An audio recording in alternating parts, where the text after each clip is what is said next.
Welcome to part 2 of the conversation. I need to clarify, expand upon, and maybe address some points that were just missed altogether in the first one. So as a Western traveler, looking at Malaysia and all around Southeast Asia as a place to make my second home, find a new life, what are my criteria? Why is Kuala Lumpur and why is Penang, Georgetown and Penang so high on that list? My criteria is I have to be able to live in a place where no vehicle is required, where I could live, get everything done, do business, move around without owning a car or even a motorbike. So that means it has to be a place with well-established, robust mass transit infrastructure. That is absolutely the case in Kuala Lumpur. Kuala Lumpur's train system is so well networked, it's so easy to get around. Kuala Lumpur is mopping up the floors with Bangkok. I thought Bangkok was really well designed and robust, but Kuala Lumpur puts them all to shame. It's the best of the best. Further, knowing that, I have to have at my fingertips access to a physical fitness either facility, a gym, or a park to be able to run at, preferably both within reach. Kuala Lumpur checks that off. There's gyms everywhere near all the stations, and you have several places like this where you could run out in the open. In most of the malls, and most of the malls are next to metro stations, there are grocery stores so that you can have a well-balanced diet that you're eating out of wherever you decide to live. I also have to be able to crawl my way to a pharmacy or a hospital, which you definitely can do here in Kuala Lumpur. So compare all that to Penang, since we're in Malaysia. Penang is doable, but it's not going to make my final list because you have the heritage area where you like to spend all your time, but the condo areas where you would live are by the airport and up in the northeast corner by the beachy areas there. How it's pronounced is up for debate. It just takes a long time to move around the island. Further, it's an island. There's only really one road to get around the place. It's the same problem that you experience if you're living in the Hawaiian Islands. Like, it's beautiful, it's amazing, but there's really only one road. So the more people that get there, the harder that gets to navigate, to negotiate. Let's talk about how we're looking for the places that we live. So first of all, we start with hotels. Let's set this example up like I'm gonna come back and I'm gonna look for a place to stay long-term. So first of all, my hotel searches. Using websites like Agoda and Booking, those are the most popular ones used here. The very first thing I do is look for a location rating of 9.0 if I'm unfamiliar with a place. And you really quickly start to see where the density of places are chosen for highly rated locations. And then you remove that. And then you set first, rule number 1 is your price limit per night or price limit for the time that you're going to be there. Like rule number 1. Then if you can, number 2 is a guest rating of 9.0 or higher. And if that doesn't give you any options where you want to be, usually you can find a handful of choices at a guest rating of 8.0 or above. So you set your price threshold, set your guest rating, and then everything after that is as luxury will allow. But usually, if it's a 9.0 or above guest rating, I have never had a problem. I've never had any disappointment. Usually 8.0 and above, there's no real problem. 8.5 and above is like, you're good to go. In Kuala Lumpur, anywhere you stay on a metro station is a great place. It's so easy to get to the touristy areas, the tourist sites. So really, if I was coming back looking for a place to stay long-term, I would be looking for a condo building that's right on a metro station. But I wouldn't be looking to stay at one at Bukit Bintang, Ampang, city center by the towers, where all the banking and business goes on, because it's like, that's where all the cool kids are. Like, it's already too popular, it's already gonna be too expensive. And there's no point in doing that because you can stay one stop away and easily get to the places you want to hang out. So I would be going back through station by station, a condo building that's in a not so cool neighborhood. But how would I search that out? Okay, so we need to take a step back in time. The gal that was holding the camera in my last video was a real estate agent. So we were talking about the prices of things. And we had mentioned Mid-Valley Eco City. It's expensive down there. We had a conversation afterwards, and her recommendation is start by using Facebook Marketplace because it puts everything on a map so you can see where things are. And again, you set screeners for your price, number of bedrooms, bathrooms, square footage, square meters. And from there, you can see which areas are going to meet your criteria. And if they're right on a metro station, so you start by getting a map going in Facebook Marketplace, and that's just your jumping off point. Use that and cross-reference it with, for example, the Muda website that has all of the listings there. So you can figure out what metro station condo building is going to meet your criteria. And you should be able to find plenty of options around the greater city center area. You don't have to live in the coolest areas. Like, you don't have to. It's too easy to get to the coolest areas and get to gyms and grocery stores. Okay, so we've talked about places to live. Next, and it's up to you to manage your budget, whatever your world looks like. For me, I know exactly what my monthly budget is for lodging and food and recreation, transport expenses, and how far to stay under that daily limit, that if I have to buy a new pair of shoes or buy a plane ticket out, that there is always that buffer there. So, normal math in the United States is the roof over your head should never cost more than about a third of the money you have available. That's actually been a pretty good rule of thumb here as a slow traveler. The other good thing about starting with Facebook Marketplace is you'll be able to screen for shorter periods of time. So if I was using some of the philosophies out there for nomad capitalists where they want to stay in 3 different places around a calendar year, 4 months at a time, you can screen for 30, 60, 90, 120, but the websites like Muda aren't going to let you do that, and that's another way to find your overlap there. Okay, we need to move on here.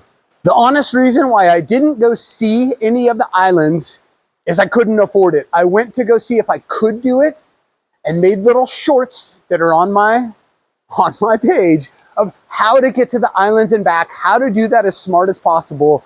But by the time I would get to each of these smaller towns around the perimeter of peninsular Malaysia, it was just too expensive for me to go there. So next time I come through Malaysia, I'm definitely going to do Borneo side, and I'm definitely going to try to get to some of those islands if I've got some more money and see some of the smaller towns that some of you have already commented on. So thank you very much for the input and the feedback. Food, I want to make a small price correction. I made the statement that all of my meals have been below 10 ringgit, and that is not entirely true. Out in some of the smaller towns, yes, you can eat every time under 10 ringgit. Here in Kuala Lumpur, it's more realistic to be looking to keep it under 15 ringgit and really have the red flags pop up if it's above 25, 30 ringgit for an entree. Dating, we touched on dating, love, relationships, but how would I do it? Well, Tinder and Bumble do exist here, but I think you're going to have some of the same struggles using those platforms as you have in the West. And further, you just never know who's scamming and who's not. So I really wouldn't be relying on that. One thing that is refreshing about this place relative to where I come from is it's so much easier to start a conversation with anybody, anywhere, at any time. There's plenty of situations that present themselves just naturally, organically, and so you just have to go about the city, and it's surprising how much easier it happens once you start just talking to people. A further word about buying bus tickets, being at the bus stations as you travel around the country. So here's how I do it. So when I'm getting ready to leave a city a few days out, I'll use One2Go, Redbus, Bus Online Ticket, and see what all's moving that day. And usually Redbus has the largest number of options on their radar. And I will see, for example, Friday, there's only 2 buses going that day, and I don't like their times. Saturday, still not so great. Sunday, it's like once an hour the whole day. So then I can be like, well, Sunday's obviously the best day to go. But Let's say, for example, I have to get out on Friday for some reason. I really want to catch that Friday bus, and there's only 2 buses going, and the number of seats available, because that website will show you that those number of seats available. I want to, boom, pin down my seat. Here's where other travelers make this obnoxious mistake, and it drives me bananas. So they show up at the bus station 5 minutes before the bus leaves that they made their reservation for, not knowing that you always have to go to the counter anyway to print up the ticket you bought. You don't get a QR code on your phone. So this happens all the time, and it's not just like Americans or Matsale. Like, I've seen people from all over. Nothing raises the blood pressure of the entire room like the people that show up, there's 5 minutes to go, they cut in front of the whole line to get a printout, and it's so embarrassing. It's so uncomfortable. Please don't do it. Be early for your bus. Or if I can, I just pick like that Sunday when they're going once an hour or every 90 minutes.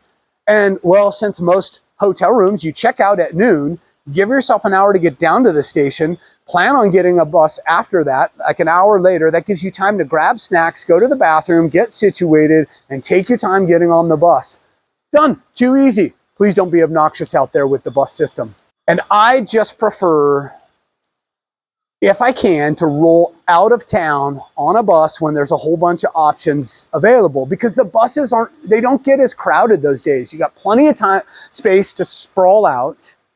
And guess what? Things can go wrong while you're on your way to the station. Things do go wrong. You get stuck in traffic, whatever. So don't be flexible. Be a good slow traveler and be flexible when it comes to buses. Everywhere I go so far across Thailand and Malaysia, people are looking for the knockoffs, the duplicates, the markets that sell like the Gucci and Louis Vuitton that's not the real thing for low prices. Okay, cool. I'm not going to judge you for that. I mean, I look at all of it too, and I'm like, wow, that's really cheap. It looks like the real thing. It feels like the real thing. But here's what my experience has been so far is when I buy things at those markets, it's pretty short-lived, the excitement from the bargain you got, because like, for example, I bought a couple of pairs of shorts, but the fabric, once I ran it through the washer, it was like, it just destroyed it. I am a like textile fabric feel obsessed kind of guy. I grew up in the mountainous Pacific Northwest where we demand very high quality gear for all of the outdoor stuff we do. It's just part of our life there, having quality gear. So, I mean, I'm always actually going through the mall, seeing what's available. I go through those markets to see what's available, and I feel everything. I price everything out. This is not an ad. I'm not trying to, if maybe you're built like me, but out of all the things that are available to you, my favorite thing to buy high quality fabrics that are like high performance for the heat that's here, but also really comfortable against your skin. And if you're not like a billboard t-shirt kind of person, right? This black t-shirt I have on right now is from the store Uniqlo. Love their fabrics, great prices. Anyway, so if you are like me, take a step inside a Uniqlo. They're usually in any mall, anywhere here around Malaysia. For the gear itself, the backpacks, the things that break down, you need more technical shoes and socks and foot support stuff and pressure things. The Decathlon stores are the best of what I've seen, and they're usually in the malls in the bigger cities. Money, you're gonna, as an American, you're gonna be carrying cash, and I'm sorry to say that. When you go to the ATMs, there is a screen you get to towards the end where it like offers you a transaction fee of 4.5% or whatever. The correct answer is no. They're adding a percentage, a set of percentage points on top of what you're already going to be charged. So say no, the transaction will still go through. You're still going to get a service fee, don't worry. But they're asking you to volunteer to pay them more money. Don't fall for it. Be a good slow traveler. On that note, most of the stores you go into and restaurants everywhere in this country have cross-border QR transaction or cross-border QR payment. As far as I know, not a single American bank supports this. If you are an American banker, get with the program, make our lives easier. Everybody in Asia who banks with any Asian nation seems to be able to do this. European people, Australian people, don't know, couldn't answer that question.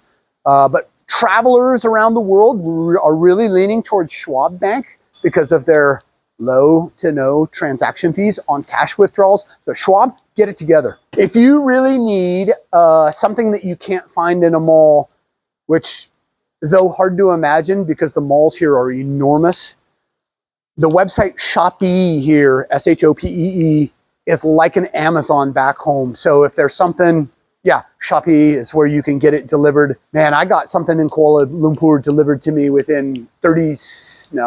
Within 3 days, it was delivered to me. If you need to send something out of the country, if you're going to America with your stuff, mailboxes, etc., is here, and they can ship back to America, but no dangerous things like bottles of cologne. And there is also POS, P-O-S.